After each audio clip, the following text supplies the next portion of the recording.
The law of attraction. Life is the mirror of king and slave. This is just what you are and do, then give the world the best you have, and the best will come back to you. Madeline Bridges. The old adage that he profits most who serves best is not mere altruism. Look around you. What businesses are going ahead? What men are making the big successes? Are they the ones who grab the passing dollar, careless of what they offer in return? Or are they those who are always striving to give a little greater value, a little more work than they are paid for? When scales are balanced evenly, a trifle of extra weight thrown into either side overbalances the other as effectively as a ton. In the same way, a little better value, a little extra effort, makes the man or the business stand out from the great mass of mediocrity like a tall man among pygmies and brings results out of all proportion to the additional effort involved. It pays, not merely altruistically, but in good, hard, round dollars, to give a little more value than seems necessary, to work a bit harder than you are paid for. It's that extra ounce of value that counts. The law of attraction is service. We receive in proportion as we give out. In fact, we usually receive in far greater proportion. Cast thy bread upon the waters, and it will return to you 100-fold. Back of everything is the immutable law of the universe, that what you are is but the effect. Your thoughts are the causes. You can only change the effect by first changing the cause. People live in poverty and want because they are so wrapped up in their sufferings that they give out thoughts only of lack and sorrow. They expect want. They open the door of their mind only to hardship and sickness and poverty.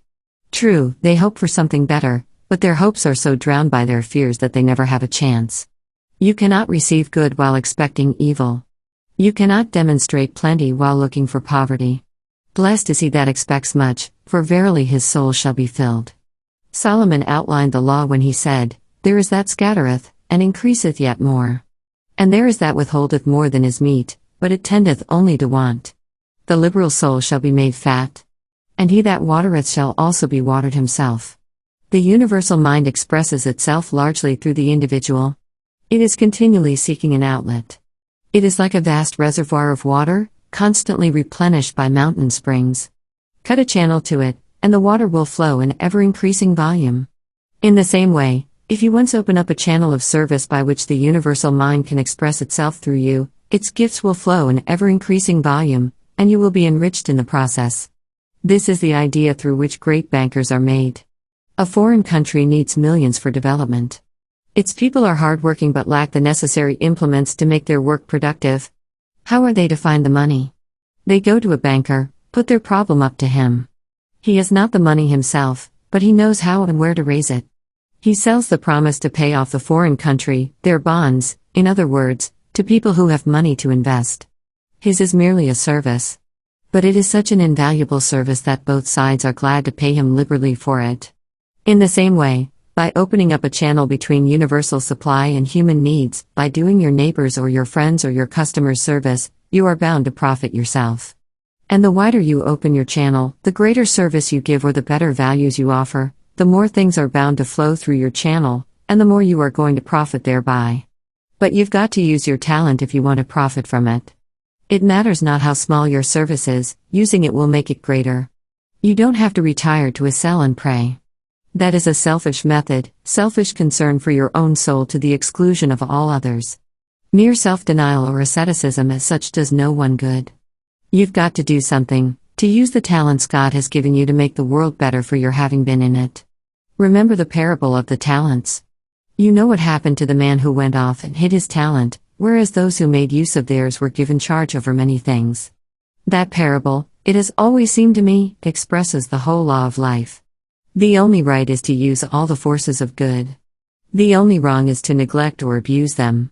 Thou shalt love the Lord thy God. This is the first and the greatest commandment. Thou shalt show thy love by using to the best possible advantage the good things, the talents of the parable, that he has placed in your hands. And the second is like unto it. Thou shalt love thy neighbor as thyself. Thou shalt not abuse the good things that have been provided you in such prodigality by using them against your neighbor. Instead, thou shalt treat him, love him, as you would be treated by him. Thou shalt use the good about you for the advantage of all. If you are a banker, you've got to use the money you have in order to make more money. If you are a merchant, you've got to sell the goods you have in order to buy more goods. If you are a doctor, you must help the patient you have in order to get more practice. If you are a clerk, you must do your work a little better than those around you if you want to earn more money than they. And if you want more of the universal supply, you must use that which you have in such a way as to make yourself of greater service to those around you. Whosoever shall be great among you, said Jesus, shall be your minister, and whosoever of you will be the chiefest shall be the servant of all. In other words, if you would be great, you must serve. And he who serves most shall be greatest of all. If you want to make more money, instead of seeking it for yourself, see how you can make more for others. In the process, you will inevitably make more for yourself, too. We get as we give, but we must give first. It matters not where you start, you may be a day laborer. But still, you can give. Give a bit more energy, of work, of thought, than you are paid for. Whosoever shall compel thee to go a mile, said Jesus, go with him twain. Try to put a little extra skill into your work. Use your mind to find some better way of doing whatever task may be set for you.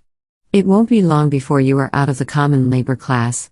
There is no kind of work that cannot be bettered by thought. There is no method that cannot be improved by thought. So give generously of your thought to your work.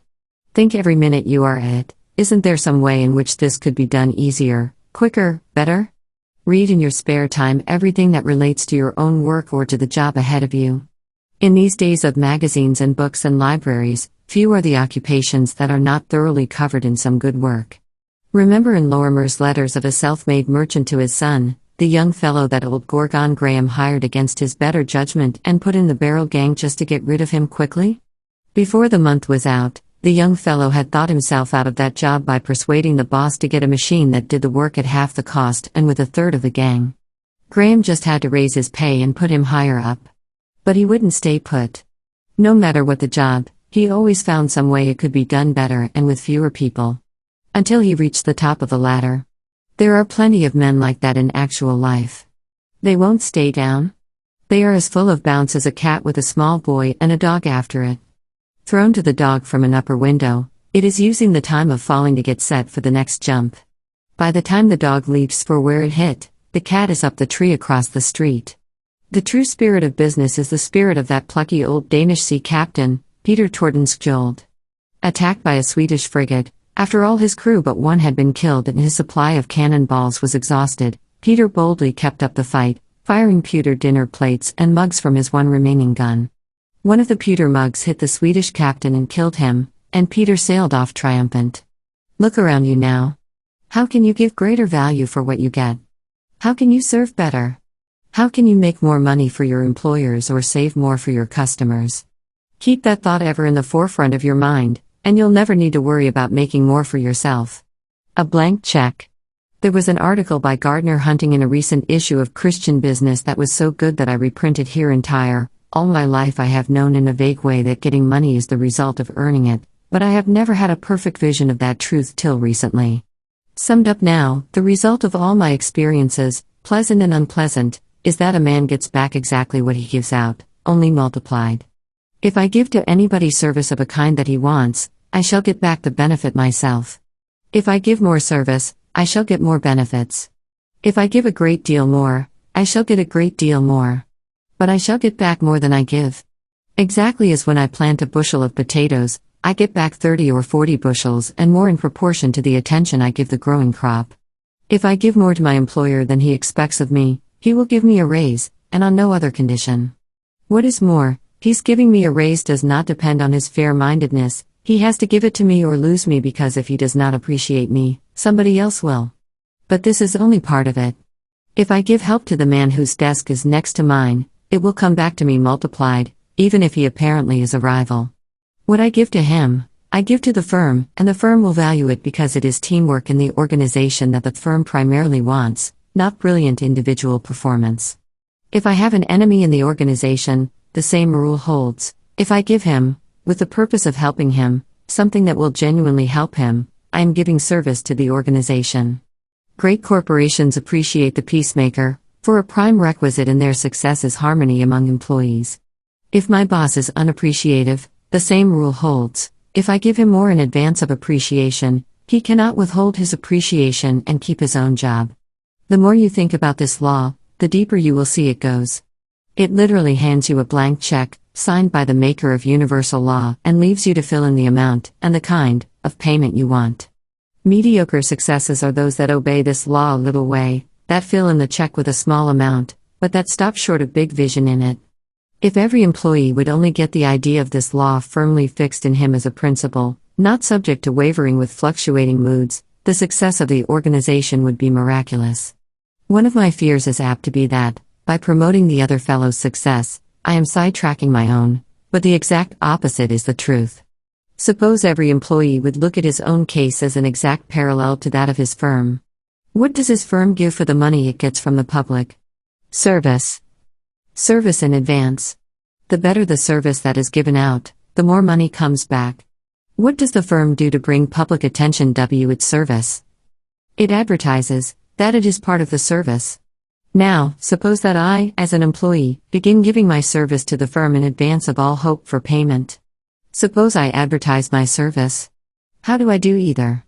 I cannot do anything constructive in that firm's office or store or plant or premises that is not service, from filing a letter correctly to mending the fence or pleasing a customer, from looking up a word for the stenographer to encouraging her to look it up herself, demonstrating a machine to a customer or encouraging him to demonstrate it himself, from helping my immediate apparent rival to get a raise, to selling the whole season's output.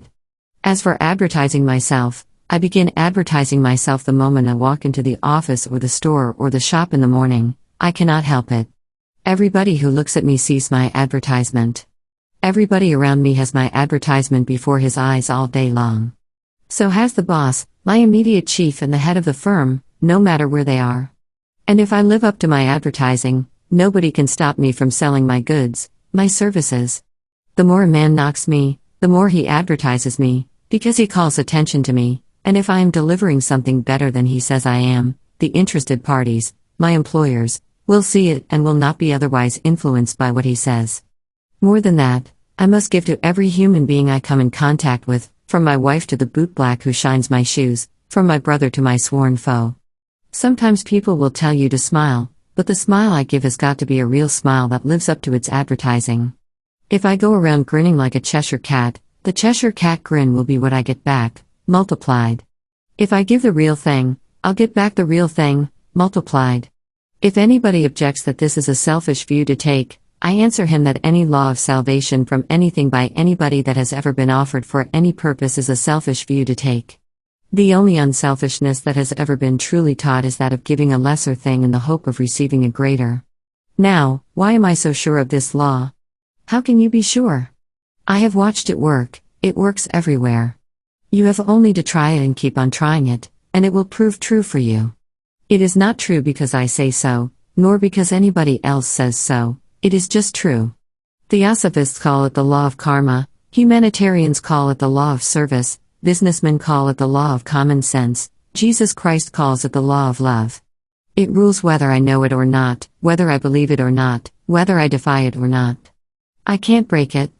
Jesus of Nazareth, without reference to any religious idea you may have about him, without consideration as to whether he was or was not divine, was the greatest businessman that ever lived, and he said, "Give, and ye shall receive, good measure, pressed down, shaken together, running over." And this happens to be so, not because he said it, but because it is the truth, which we all, whether we admit it or not, worship as God. No man can honestly say that he does not put the truth supreme. It is the truth, the principle of giving and receiving, only there are few men who go the limit on it. But going to the limit is the way to unlimited returns. What shall I give? What I have, of course. Suppose you believe in this idea, and suppose you should start giving it out, the idea itself, tactfully, wisely, and living it yourself in your organization. How long do you think it will be before you are a power in that organization, recognized as such and getting paid as such? It is more valuable than all the cleverness and special information you can possibly possess without it. What you have, give, everybody. If you have an idea, do not save it for your own use only, give it. It is the best thing you have to give and, therefore, the thing best to give, and therefore, the thing that will bring the best back to you. I believe that if a man followed this principle, even to his trade secrets, he would profit steadily more and more certainly than he will by holding on to anything for himself. He would never have to worry about his own affairs, because he would be working on fundamental law. Law never fails, and it will be easy for you to discover what is or is not law. And if the law is worth using part of the time, it is worth using all the time. Look around you first, with an eye to seeing the truth, and then put the thing to the test. Through both methods of investigation, you will find a blank check waiting for you to fill in with whatsoever you desire, and a new way to pray and to get what you pray for.